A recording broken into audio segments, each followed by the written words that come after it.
미국의 전략적 인내는 실패한 제도다.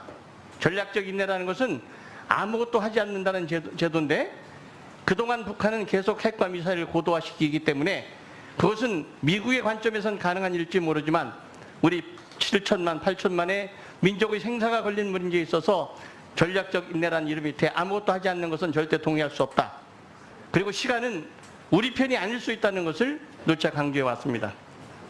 따라서 지금 이 핵 문제를 어떻게 풀 것이냐 하는 것에 대해서 저는 세 가지를 작년부터 일관되게 주장해 왔습니다. 첫째는 현 단계에 있어서 중요한 것은 북한을 진정성 있는 대화의 테이블로 끌어내는 것이다. 그러기 위해서는 유엔을 비롯한 국제사회와 함께 강력한 초단기적 압박을 가함으로써 협상 테이블로 나오는 것이 나오지 않는 것보다 유리하다는 판단을 하게 해야 된다. 다만 그 초강력적이고 초단기적인 조치는 마중물적, 즉 대화를 위한 마중물적 압박이어야 한다. 즉 목적성과 방향이 분명해야 된다는 주장이었고요. 두 번째, 비핵화를 전제로 또 핵 동결을 전제로 대화의 테이블에 나온다면 협상의 진전에 따라서 북한에 대한 경제 제재 등을 상응한 조치로 취해 줄 수 있을 것이다.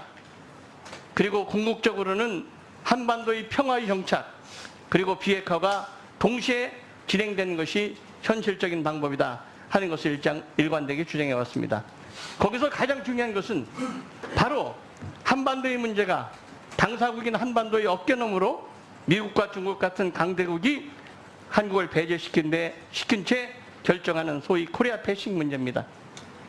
우리 남북한 관계가 가장 핵심이고 남북한 관계를 해결하지 못하는 한 우리 한반도는 강대국의 영향력을 받을 수밖에 없기 때문에 남북 관계를 개선하기 위해서는 대화, 압박의 모든 수단을 동원할 수밖에 없다 하는 것이 저희 기본적인 입장인데 여기에 관하여 후보의 견해를 밝혀주시기 바랍니다.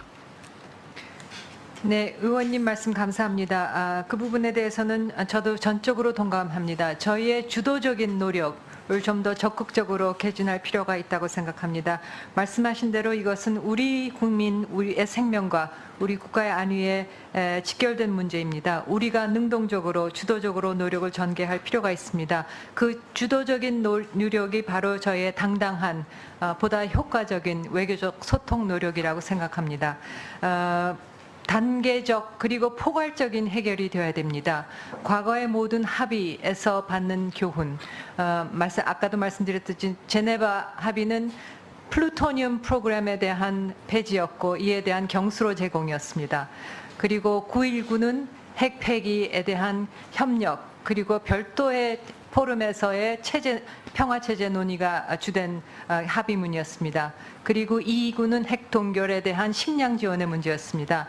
물론 다 의미 있는 합의였지만 세세한 부분에 있어서 걸고 넘어갈 부분을 미친 점들이 있습니다. 그래서 과거의 합의, 그 이행 방안을 면밀히 검토한 뒤에 단계적으로 그리고 포괄적인 로드맵을 준비해야 된다고 생각하고 이에 그 한미 간의 그 긴밀한 공조 그리고 주변국들과의 긴밀한 협의가 필요하겠습니다. 예, 기본적으로 저 박병석 의원과 큰 방에 갔다고 봐도 되겠죠? 네, 네 맞습니다, 의원님. 예, 여기서 중요한 것은 만약 한국이 주도권을 행사하지 못할 경우에는 우리들의 문제, 당사국이면서도 우리가 주체가 아닌 대상으로 전락되는 역사의 큰 결정적 실수를 범할 가능성에 대하여 10분 염두에 둬야 된다는 걸 다시 한번 강조드리면서요. 한일 위안부 합의에 대해서 한 말씀만 묻겠습니다.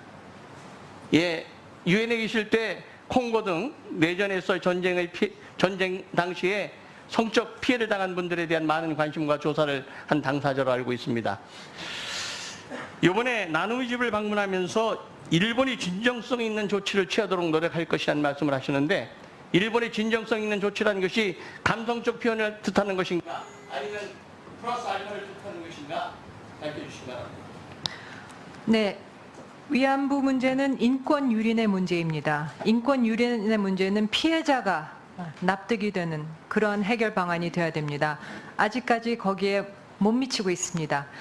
그리고 국제적으로 많은 그런 전시 성폭력 상황에 있어서 유엔의 여러 가지 그 논의를 봤을 때 유엔 메커니즘도 그렇고요, 인권 메커니즘도 그 법적인 책임과 배상이 핵심적인 요인이 되는 게 여러 가지 상황에 나오는 공통점입니다. 제가 DR 콩고에 가서 전시 성폭력 피해자들을 한 2주간 만나서 그분들의 얘기를 심도 있게 들었습니다. 역시 그분들도 하는 얘기가 법적인 책임, 규명, 그리고 이에 대한 배상을 요구하셨습니다. 그리고 그 배상으로 무엇을 할 것이냐고 물었을 때는 본인들의 그런 어떤 그 안위보다는 자식들에 대한 교육이 있었으면 좋겠다 하는 그런 열망을 표명하셨습니다. 제가 거기 가서 우리 위안부 문제에 대해서 많이 얘기를 드렸습니다. 그만큼 위안부 문제는 전시 성폭력이라고 하는 그 인권 유린 문제에 대한 어떤 귀감이 되는, 그래서 제가 이런 위안부 문제를 여러분 그 다른 나라에 가서 했을 때는 그 많은 호응을 했고 했습니다. 제가 유엔에 있으면서 위안부 문제를 직접 다룬 건 아닙니다만 위안부 문제를 늘 지켜보면서 이 위안부 문제의 그런 어떤 논의 방향에 대해서 외국 다른 나라에 가서 얘기하면서 많이 호응을 얻을 수가 있었습니다. 그 진정성 있는 조치에 대해서 뭐가 있을 수 있는지 물론 저희 모두 지혜를 보아야겠지만 결국은 피해자의 마음에 와 닿는 그런 조치가 되어야 되겠습니다. 대화, 압박의 모든 수단을 동원할 수밖에 없다 하는 것이 저희 기본적인 입장인데 여기에 관하여 후보의 견해를 밝혀주시기 바랍니다. 네, 의원님 말씀 감사합니다. 그 부분에 대해서는 저도 전적으로 동감합니다. 저희의 주도적인 노력을 좀 더 적극적으로 개진할 필요가 있다고 생각합니다. 말씀하신 대로 이것은 우리 국민, 우리의 생명과 우리 국가의 안위에 직결된 문제입니다. 우리가 능동적으로 주도적으로 노력을 전개할 필요가 있습니다. 그 주도적인 노력이 바로 저희의 당당한 보다 효과적인 외교적 소통 노력이라고 생각합니다.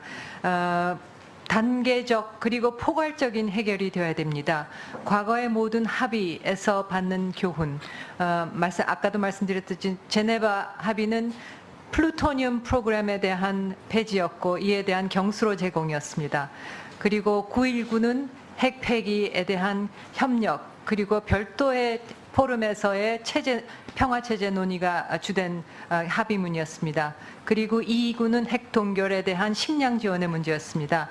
물론 다 의미 있는 합의였지만 세세한 부분에 있어서 걸고 넘어갈 부분을 미친 점들이 있습니다. 그래서 과거의 합의, 그 이행 방안을 면밀히 검토한 뒤에 단계적으로 그리고 포괄적인 로드맵을 준비해야 된다고 생각하고 이에 그 한미 간의 그 긴밀한 공조 그리고 주변국들과의 긴밀한 협의가 필요하겠습니다. 예, 기본적으로 저 박병석 의원과 큰 방에 갔다고 봐도 되겠죠? 네, 네 맞습니다, 의원님. 예, 여기서 중요한 것은 만약 한국이 주도권을 행사하지 못할 경우에는 우리들의 문제 당사국이면서도 우리가 주체가 아닌 대상으로 전락되는 역사의 큰 결정적 실수를 범할 가능성에 대하여 10분 염두에 둬야 된다는 걸 다시 한번 강조드리면서요. 한일 위안부 합의에 대해서 한 말씀만 묻겠습니다. 예, 미국의 전략적 인내는 실패한 제도다.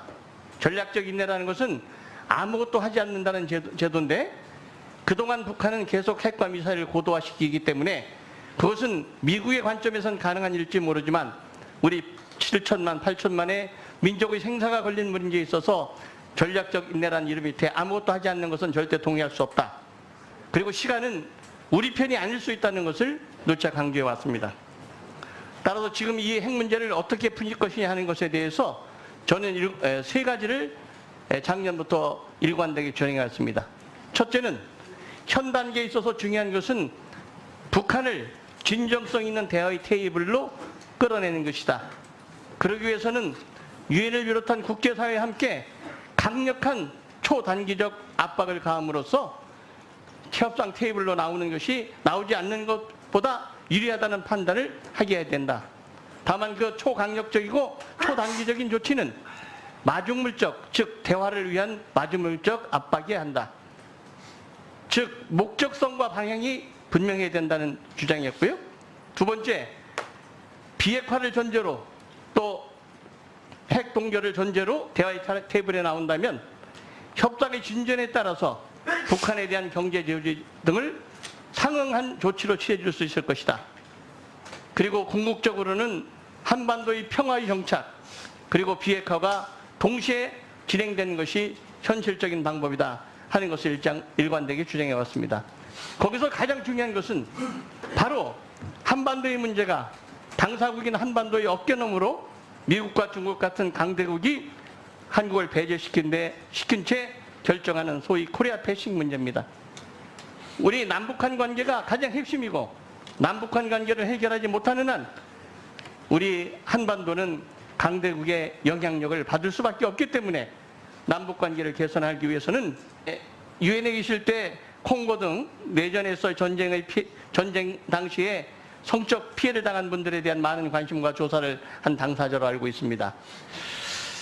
이번에 나눔의 집을 방문하면서 일본이 진정성 있는 조치를 취하도록 노력할 것이라는 말씀을 하시는데 일본의 진정성 있는 조치라는 것이 감성적 표현을 뜻하는 것인가 아니면 플러스 알파를 뜻하는 것인가 밝혀주시기 바랍니다. 네. 위안부 문제는 인권 유린의 문제입니다. 인권 유린의 문제는 피해자가 납득이 되는 그런 해결 방안이 되어야 됩니다. 아직까지 거기에 못 미치고 있습니다. 그리고 국제적으로 많은 그런 전시 성폭력 상황에 있어서 유엔의 여러 가지 그 논의를 봤을 때 유엔 메커니즘도 그렇고요. 인권 메커니즘도 그 법적인 책임과 배상이 핵심적인 요인이 되는 게 여러 가지 상황에 나오는 공통점입니다. 제가 DR 콩고에 가서 전시 성폭력 피해자